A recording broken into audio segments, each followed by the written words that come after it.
আসসালামু আলাইকুম। শুরু করতেছি মহান আল্লাহর নাম নিয়ে। সো লাস্ট ক্লাসে আমরা টেলউইন সিএসএস এর ফিল্টারস শিখাইছিলাম। সো আজকে আমরা মেনলি শিখাবো transition and animation. So transition and animation কি সেটা হয়তোবা আমরা সিএসএস ক্লাস যখন করেছিলাম সবাই কম বেশি হয়তোবা শিখে নিছেন। জাস্ট আমি নর্মালি একটা কথা বলি, অ্যানিমেশন মানে হচ্ছে যে কোনো জিনিসকে আপনি একটু অ্যানিমেটেড করা, মানে একটু হালকা আপ ডাউন হবে বা একটু ঘুরবে বাউন্স করবে এরকম।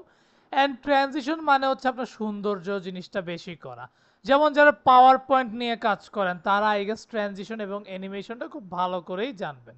সো আমরা বেশি কথা না বলে ডিরেক্ট আমাদের ওয়েবসাইটে চলে যাই। সো এখানে ট্রানজিশনের কিছু পার্ট আছে, like transition, transition all, transition colour, transition opacity, transition shadow, আরও অনেক কিছু। ফর এক্সাম্পল এইখানে আমরা একটা কি বলে এটাকে, একটা বাটন ক্রিয়েট করলাম। সেই বাটনটাকে ক্রিয়েট করার জন্য আমরা কি করলাম, আমরা জাস্ট ট্রানজিশনে দিলাম। এখন এটাকে কি কাজ করবে সেটাই এখন আমরা দেখে নিই। সো ফর এক্সাম্পল আমি একটা বাটন নিই, সরি বাটন নিই।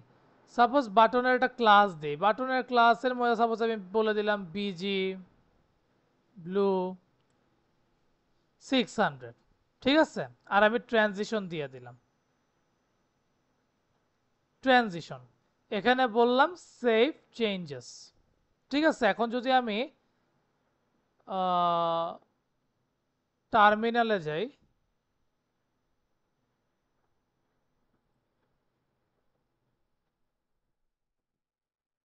npm রান ডেপ, অথবা আগেরটাই যাই,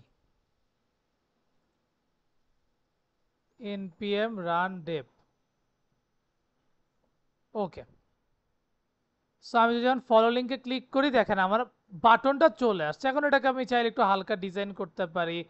এখনো তো আমরা আসলে হাইট ওয়াইট ওরকম ভাবে দেই নাই, প্যাডিং উপরে নিচে কত হবে সেটা দেই নাই, মার্জিন করি নাই, দ্যাটস ওয়াই দেখতে অতটাও সুন্দর লাগতেছে না। কিন্তু এমনি আমার বাটনটা কিন্তু ক্রিয়েট হয়ে গেছে। সো বাটনটা ক্রিয়েট হইলো, এটা নিয়ে আমি আপাতত করলাম না। সো ট্রানজিশন যখন আমি করছি এটা এখনো কোনো কাজ করতেছে না, কিন্তু ট্রানজিশন কিন্তু আমার হয়ে গেছে। কিন্তু এরা কিভাবে কাজ করবে, যখন আমরা ট্রানজিশনের বিহেভিয়ারে যাব, বিহেভিয়ারে গেলে দেখবো এটা নর্মাল না ডিসক্রেট এগুলা, এখানে তাও কোনো কাজ করবে না। এখন ডিউরেশন, ডিউরেশন একটা ম্যাটার করে। আপনার কি ডিউরেশন কতক্ষণ ধরে চাচ্ছেন, এটা কখন আপনার মেনলি একটু ওভার করবে বা এরকম করবে। সাপোজ আপনি ডিউরেশন দিয়ে দিলেন, আমি যদি এখন এখানে ডিউরেশন দিয়ে দিই, ফর এক্সাম্পল ডিউরেশন আমি সাপোজ 300 দিয়ে দিলাম। সো ডিউরেশন 300 দিয়ে দিলে তাও এখনো কিন্তু হচ্ছে না। তার রিজন অনেকগুলো আছে কেন হচ্ছে না, কারণ আমি ডিউরেশন দিছি কিন্তু ইজ ইন আউট এগুলো কিন্তু এখনো দিই নেই। ট্রানজিশনের টাইমিং ফাংশন বলেও কিছু আছে। সো এই যে এখন যদি আমি ইজ ইন দিই ও এরকম করবে, ইজ আউট করলে এরকম করবে, ইজ ইন আউট করলে এরকম করবে। সো এখন আমি কি করব, আমি মেইনলি ইয়েস ইন আউট করতে চাচ্ছি। তাহলে কি আসবে দেখি, তাও আসছে না। তাইলে এখনো আমার কিন্তু জিনিসটা হয়নি। দেন আমি একটু ডিলে করে দিই, ডিলে কতক্ষণ, 150 পরে হবে, এইটাও করে দিলাম। এখনো কিন্তু হয় নাই, কিন্তু এখনো হওয়ার একটা সুযোগ আছে। তার আগে আমি এটা একটু ভিউ করে দিই, আমার কিন্তু এখনো হচ্ছে না। দেখবেন একটু ডট ডট দেওয়া বলে কিন্তু কিছু আছে, দেখছেন এখানে ডট ডট বলে আছে, এখানে কিন্তু পুরোটা আপনাকে করে দেয় নাই। সো এইটার জন্য আমাদেরকে কি করতে হবে, আমাদেরকে হবার ইউজ করতে হবে। আমরা যদি এখন বলি ট্রান্সলেট, ট্রান্সলেট ওয়াই ওয়ান বরাবর, এইটা আমরা হোভার করলাম। দেন আমরা হোভার স্কেল করতে চাচ্ছি, হোভার স্কেল 110। আর হোভার আমি কালারটাও চেঞ্জ করে দিতে চাচ্ছি, বিজি ইন্ডিগো 500। এখন এগুলো দেওয়ার পর আই গেস এখন আমার কিন্তু এরকম করতেছে, তাই না? আগে কি এরকম ছিল, ছিল না।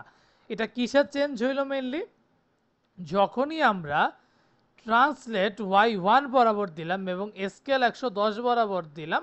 স্কেল 110টা ম্যান্ডেটরি না, যখন আমরা হোভার ট্রান্সলেট ওয়াই ওয়ান বরাবর দিলাম তখনই কিন্তু আমার মেনলি চেঞ্জটা আসা শুরু করছে। সো এইটাই কিন্তু আমার ট্রানজিশনের মেনলি পার্ট। এখানে আপনার এই যে ট্রানজিশন ডিলেটা দেখাবে, এই যে ট্রানজিশন ডিলেটা দেখাবে 150 হইলে এত এরকম লাগে, 300 হইলে একটু সময় নিতেছে, 700 হলে অনেক সময় নিতেছে। সো এইভাবে চাইলেও করা যায়। সো এনিওয়েজ এখন আসেন আমরা একটা অ্যানিমেশন দেখি। অ্যানিমেশন এখানে আমাকে বলতেছে যে এই যে অ্যানিমেট স্পিন, এটা ঘুরতেই থাকবে ঘুরতেই থাকবে, থামবে না। সো এইটা এখন কিভাবে করতে হবে বা কিভাবে করব এটা অ্যাকচুয়ালি আমরা দেখাই দিব। সো এইখানে যেমন আরেকটা আছে, এই যে একটু কেমন জানি করতেছে, তাই না? এইটা এরকম করতেছে। সো এইটা এখন আমি করে দেখাই না, এই জিনিসটা জাস্ট আপনি কপি করে যদি নিয়ে আসেন, ফর এক্সাম্পল এই জিনিসটা আপনি কপি করে নিয়ে আসলেন, নিয়ে আসা এখানে বসাই দিলেন, দেখতে জানি সুন্দর লাগতেছে না, এটা যদি আমি এখন ফরম্যাট ডকুমেন্টস করে দিই তাহলেই দেখাবে। দেখেন এই যে দেখছেন একটু একটু অ্যানিমেট করতেছে না? এইটা তো গেল, শুধু যে এটাই সীমাবদ্ধ থাকবো তা তো না, আমাদের তো নিজেদেরও শিখতে হবে। ফর এক্সাম্পল দেখেন এটা বাউন্স করতেছে। এখন এই অ্যানিমেশন বা সরি এই পিকচারগুলো আমরা মেনলি কোথায় পাইতে পারি? সো আপনি যে ব্লগে যান, ব্লগে যে নট ব্লগে, ব্লগে গেলে হ্যাঁ, ব্লগে যে যদি আপনি হিরো আইকনসে যান, হিরো আইকনসে যে যদি এই যে অ্যারো ডাউনের জাস্ট কপি এসবিজি যদি করে দেন তাহলেই আপনার হয়ে যাবে। এখন কপি এসপিজি করার পরে আপনি যদি নিচে চলে যান, এটা একটু আমার একটু ফরম্যাট করে নিতে হবে। ওকে, সো ফরম্যাট করে নিলাম, সবই হইল। ফরম্যাট যখন করে নিলাম আমি জানি যে আমার একটা অ্যারো চলে আসছে, কিন্তু অ্যারোটা কিন্তু কোনো কাজ করতেছে না। এটা কাজ করানোর জন্য আমাদেরকে কি করতে হবে? অ্যানিমেট বাউন্স করে দিতে হবে। যখন আমি অ্যানিমেট বাউন্স করে দিব, দেখেন এটা কিন্তু লাফাচ্ছে না, আগে কি লাফাচ্ছিল? আগে লাফাইতেছিল না। সো আমরা কি করলাম, আমরা ওইখানে যে আমাদের কাজটা সুন্দর মতন করে নিলাম। আমরা চাইলে এখানে আইকনসও নিতে পাই, এটা টোটালি ডিপেন্ড করবে আমাদের উপরে। সো আই গেস এটা আপনারা বুঝতে পারছেন। সো আরও যদি ডিটেলসে বুঝতে চান ডেফিনেটলি আমাকে কমেন্ট বক্সে জানাবেন। কিন্তু আই গেস আমরা একটু ধারণা নিচ্ছি যে কিভাবে অ্যানিমেশন করতে হয়, কিভাবে ট্রানজিশন করতে হয়। কারণ আমরা জাস্ট এগুলো কিন্তু বেসিক ধারণা, টেলউইন্ড সিএসএস এর এগুলো কিন্তু জাস্ট বেসিক আমরা শিখে নিচ্ছি। আমাদের মেইন কাজটা হবে কিন্তু যখন আমরা ওয়েবসাইট বানাবো, ওয়েবসাইট বানাতে গেলে কিন্তু আমাদের ওয়ান বাই ওয়ান অনেক প্রবলেমগুলো আমাদের সলভ হয়ে যাবে। সো আমি রিকোয়েস্ট করবো আপনারা ধৈর্য রাখেন, আমার উপরে বিশ্বাস রাখেন, ইনশাল্লাহ আমরা এই মানে আমাদের এই ফুল স্ট্যাক ওয়েব ডেভেলপ মানে আমাদের ফুল স্ট্যাক ওয়েব ডেভেলপিং যে কোর্সটা আছে এটা আমরা খুব সুন্দর মতন শিখবো। So best of luck, keep practicing and যাওয়ার আগে একটাই কথা, keep faith on yourself and take a challenge. Thank you.